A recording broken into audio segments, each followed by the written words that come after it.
So I'd like to introduce you to John, who's from Sheffield, not the city that I was born in, and he's here with his Suzuki based. Yeah, Suzuki based. Kubota D662 engine in it. Diesel, which pulls 150 to the gallon.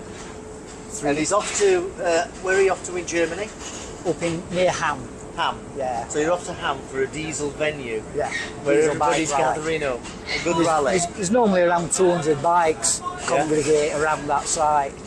And your mate's on an earlier train, and he's waiting at the other end. He's waiting on at another other diesel. end ready. Yes. With a similar engine. Exactly the same engine. We've used quite a few different ones of this brand, Kubota, but this is the best output for the size. Yeah, yeah. The physical size, you can't really beat this one. It's got the best torque and power. Yeah. And it's a twist and go. Yes. And it's a twist and go. So it's a variable clutch. Yes. Fantastic. And how long did this take to build? Because it's custom made, obviously. Yeah, it took around 6 months, but it's not fully finished. This is the dry build. This is sort of built to run. This is like for a couple of months. The minimum viable product. Yeah, basically. Yeah. If I need to add anything or whatever, I don't want to disturb, obviously, the powder coat and paint and everything. Yeah. When it's finished, it'll look totally different. It'll be all will it? Shiny, gleaming mint. Yeah. Right. This is the rough prototype, if you like. Yeah. I run it, iron any problems out with it, and then strip it and rebuild it properly. I'll take all paint off an engine, strip frame, powder coat it, paint all tins. Seat will stay as it is. It's took me a while to get that where how I want it. I did actually have the seat made. I made the base, and I sent it to an upholsterer, and it came back like an armchair. Which that's upholsterers for you. So I had to take it to pieces and reshape it how I wanted it. And then sent it off to a motorcycle specialist. No, and then I recovered it with the original cover that he'd used. Right. Okay. I just stripped out the foam to shape it how I wanted it. Yeah, yeah. And it works out okay, and it's comfortable. Yeah, it's fantastic. And it's okay with it being no rear suspension. It don't bother me. The seat's so comfortable, unless you hit a real nasty pothole that you'd feel on a normal suspension bike. Yeah, yeah. Obviously, it runs. That's a 180 rear tyre. Right. And I run it around 30 psi, which is slightly lower than the original bike. Yeah. So it acts as part suspension. So you've got like a soft rear tyre. It can be a bit wally when you're pushing it hard through corners, but this is fascinating. You find your limits with running boards. Yeah, yeah. Yeah, yeah. I actually changed the exhaust because it came right out rear originally, but I was grinding it out constantly. So I moved it up and lifted it to give it better clearance. Yeah, yeah. I understand. But I mean, when this starts up, it sounds like a powerboat, doesn't it? Yeah. It sounds like a powerboat with the harbour. Yeah, even down to ignition systems off a tractor. That's my key. That's fantastic. That starts a Kubota tractor because that's what the ignition system is. That's fascinating. But it runs the glow plugs. Initially the ignition goes on and lights all clocks and everything up and powers your lights. Then the next click is the glow plug because it has a heater plug. Yep. And then the next click is the start button. So obviously it fires up all from that key. Right, okay. So it's like a multi-function ignition system. Yeah, yeah. Fascinating. And for a long ride like this, where it's predictably flat, you gear it up so it's happy to do 80 mile an hour or 70 mile an hour. Yeah. And when you're in the hills of Sheffield, you gear it down. I gear it down. It has a top speed around about 65, 70. It knocks about 10 mile an hour off, that's all. Yeah. But the acceleration, it catches cars out. Because it's so low geared, and it don't change gear, it's variation. Yeah, that's right. So it just keeps accelerating. Yeah. Fantastic, fantastic. You really should start building these and selling them. I mean, if you look at the price of diesel motorcycles that come from Germany, they're a fortune. They're £20,000 plus, aren't they? This is actually the fourth one I've built. The first two, the same guy bought them, both. Right. I built one, and he saw it in an advert, and he phoned me and he goes, I'm having it, I'm on my way. Yeah. I'm picking it up. Oh, all right, no problem. And he only lived about 4 miles from me. Yeah, yeah. So he came with his van, picked it up, and he took it away, and he painted it and messed about with it. It was still like this, a dry build, and I thought, I've had enough of it. I'm going to move on. We'll build something different. Right. And he took it away and he painted it. And next minute, I'm looking in magazine Backstreet Heroes. Yeah. And it were in there. My bike's in Backstreet Heroes. But no, your name's not mentioned? Yes, it is. Oh. Because he actually phoned me. And he said, I'd like you to write down everything that we've done to it to make it what it is. And then obviously I'll give it to them and explain that I haven't built it, you've built it. But the problem is, his name's John. Same as my name's John. So obviously, there's some confusion. How they've worded it, I don't know. But that's brilliant. That first one I built. The second one as well. Yes, the second one I built was I started with a GS 550, an old GS 550. Yeah. And I chopped it to pieces, put the Kubota engine in it. But then I bought a VN 1500 fuel tank and mud guards, and I had an SV650 in bits, and I made one out of all the bits, and it was stunning. Seriously. Brilliant. The bike looked stunning. People were saying, is it a VN? And I'm like, no, it's a GS 550, and they're like, that's never been a GS 550. Yeah. So then I'd lift the seat off and I went, it's still got original battery in it and wiring harness. And they'd fantastic. Like, how mad's that? So what happens when you've done all this work and it comes to the DVLA and registration? Is it a major problem? No, not at all. Because DVLA are only interested in the VIN for the frame.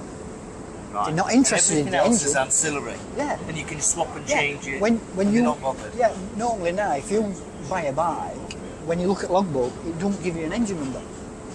I never thought about that. It's only frame number they give you now. They don't even give you an engine number. It's not. They're not interested. They're not interested. It's taxation on basically the frame, and registration is the frame, because engines can be switched and changed that many times. It avoids their paperwork, and they just it's the VIN check.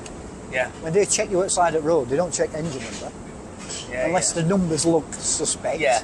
Unless they ground off like the old Suzuki GS where you used to smash that casing off. Yeah, exactly. But the thing is, obviously, what you have to do is you have to send them a letter to DVLA with a supporting letter from an MOT station to say that when it was tested, that diesel engine was fitted to that motorcycle. Right. That goes with an accompanying letter, and then you send your logbook off, and they send your logbook back with diesel, heavy oil. And that, instead of petrol. And it's still based on the CC when it comes to the road types? Yes. Right. The thing is, obviously, it shouldn't be, but they just tax it on the frame. It's the frame, it's not the engine. Yeah. If you get what I mean. Yeah. Because there's no emissions laws on bikes. Yeah, exactly. There is cars you have the tax on CO2. That's right. Emissions, whereas bikes aren't. That's right. So they don't, not categorised. They're not interested. No. All they put is heavy oil. This is fantastic. Fantastic. They all stemmed from, like I say, I build exhausts for a living. And a fella phoned me up and he says, I've got a diesel motorbike and I wanted an exhaust for it. And I thought, diesel bike? I said, yeah, definitely, bring it in, I'd like to do that. Yeah. And he fetched it, and it were an absolute bag of crap. So I'm looking at it and I thought, So I'm thinking, all the time when I'm doing exhaust for it, I'm thinking, I could build something better than this in my dinner time. Yeah. You know what I mean? Yeah. So then, obviously, when he came back this to is it, where he says, it all started. Yeah, and he says, I've won 3 shows with it for best engineering, and I'm like, really? Yeah. I'm like, I'm sure if I can't post it. I even phoned my mate, him who's waiting for me, and I says, Steve, we're going to build a diesel bike. And he went, what? And I went, seriously, we're going to build a diesel bike. And me and Steve built one, the very first one we ever built. And it was Steve's, he bought all bits for it, and I helped him with welding and fabbing. Yeah, all the technology in there. Yeah, but he is a clever chap, like. But obviously, there were bits that I do better than he does, and there's bits that he does better than I do. It's like when he's helped me with this. Some wiring, it took both of us to do wiring, it were horrendous. Because I started off with a GSX 750 wiring harness, and I had to strip it to nothing. Right. And trace all wires for switch gear back through harness, so that obviously everything's married up and working. You have to take, well, you don't have to, but I took all ECU out, because obviously you don't want an ECU, it's basic diesel, but then I used, to save getting into complexity, because obviously it is quite a complex harness. It's got solenoids that run the glow plugs from sort of I've load to low load. Yeah. So you don't burn wiring on it's like every time you put glow plug on. Yeah. So I've used a starter solenoid to knock the power down that feeds it for the main trip, that eats it, sort of thing. It's hard to explain, but like I say, mates helped me. This is fascinating. Yeah. It's like also, it's like everything on it has had to be altered, even back wheel. Back wheel, I had to rotate it and flip it and turn tyre round because my drive was on opposite side on that wheel. On the original bike, of course it would have been. Yeah, so it didn't have a sprocket on this side, so I had to flip it, make all the spaces, alter the adjusters, so everything works as it should work. Yeah, yeah. Same with the shaft. I didn't want really to use pillar block bearings that I have used. I wanted to encase them in a shaft. Yeah, yeah, so here's down the shaft. Yeah, if you look through, you'll see the other pillar block bearing that it actually runs on. Yeah, yeah. With the clutch on the other side. Yeah. Well, it's the variator, but same principle, it's a clutch. Fascinating. It's like everything, you can't buy anything for it. It's like even throttle cable, it's from Alfred's, it's for a push bike. It's a brake cable off a push bike. Right. But they're stainless steel. But it doesn't matter. You can't get any better, you know what I mean? So it works. Exactly. Yeah. It works. Fascinating. It's like radiator. He's off a Mini 1275 GT the racing rad. Mini. Yeah. And I bought it as an aluminium rad and changed the connections because that isn't normally where they feed in and out. That one normally feeds out on the other side. Yes, But I thought my pipe works on this side. So I switched that way. And you don't have any problems with this overheating? No, not especially on a day like today. It's got a tiny little fan in there. Yeah. That's wired up direct to the kill switch. Right. And I think I've had it on 3 times today. Right. Okay. So it runs at a normal temperature around 80 degrees, which it'll cruise at 80 mile an hour at 80 degrees all day without any problems. See, these engines, when being planned, they go on building sites, they don't cement move. mixers. They don't get any air. So basically, they start them up and they're running for a 12-hour shift. And they're designed to do that? Yeah. They're not designed... Internally, that engine is an absolute work of art. It runs on gears. There's no chains in it. Right. There's nothing. Okay. It's all gear driven. Yeah. All gear driven. Even the pump's gear driven. So it's designed to last a lifetime. Yeah, you can't destroy them. It'd be near impossible unless you drain oil out of them and run them. Yeah. And then they'd probably be okay for a year. Oh yeah. The first diesel chop I ever built, I did 11,000 miles in a year on diesel chop. Wow. It were horrendous. But I was never off it. Yeah. I did Scotland about 7 times. Went down to Essex to a bike show. I went everywhere on it. But I loved it.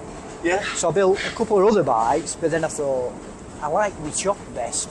So I built another chop, but progressed a bit with it, made it a bit nicer. Yeah. This is fantastic. That's fantastic, John. Yeah. It's been great to meet you. And it's great to see someone from Sheffield who knows what a Sheffield fish cake is. Well, yeah. I don't think I'll be having one of them for a while. That's it. Right, that's it. No problem. Brilliant.